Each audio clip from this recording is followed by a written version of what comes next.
approach to how we teach reading to our students. It is not a step-by-step program, but it is a variety of strategies and techniques that we use with our students. One of the keys to reading apprenticeship is metacognitive conversation, and that's thinking about thinking, and we're working with our students to become deeper thinkers. Well, this year we're focusing on talk to the text, and that is where students are actually writing on the text, potentially, but they're getting into that deep metacognitive conversations. We hope that they're not only asking questions of the text, but they're also making connections, getting ideas down, that kind of thing. We also use metacognitive logs, reading strategies lists, and a variety of techniques to get our students to become better readers.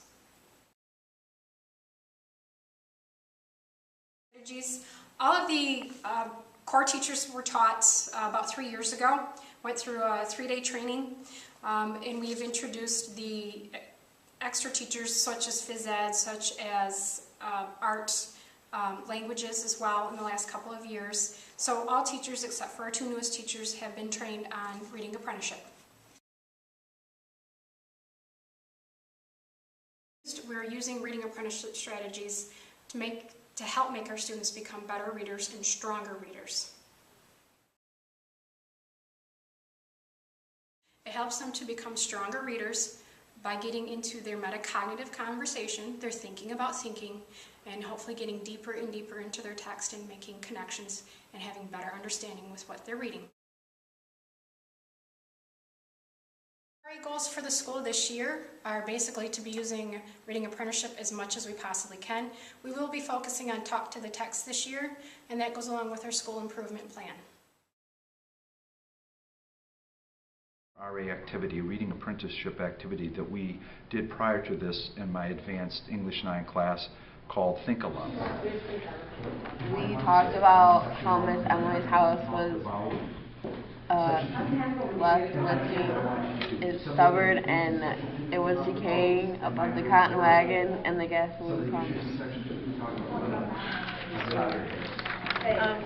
I'm section 2, and we talked about the lime being sprinkled around her house because it smelled bad. Section 3, why she would use rat poison to kill the guy. Section 4, we talked about the portrait of her father. Well, I'll go for section 5. For section 5, we talked about how the people in the town were afraid to go in her house and they broke down the door to get and find the dead guy in her bed. Well, from section 5 to we talked about how her husband was dead, found love dead, insinuating that she killed him. Yeah. It takes all kinds of forms. It can indicate what's confusing, what seems important, what questions you may have, what concerns you have, what you like, and so forth. So we did that with the story Rose for Emily. It's a challenging story. There are some difficulties with it because it has some nuances. Faulkner is not necessarily the easiest writer to muscle through, and by talking to the text I thought that we could approach it with a little bit more skill by thinking a little bit more deeply about it. Deserted her when she found out that she had a dead body in her upstairs. That I put down that Emily poisoned Homer Bear because he was he liked the company of men and he liked to be around the guys and wanted to hang out with her.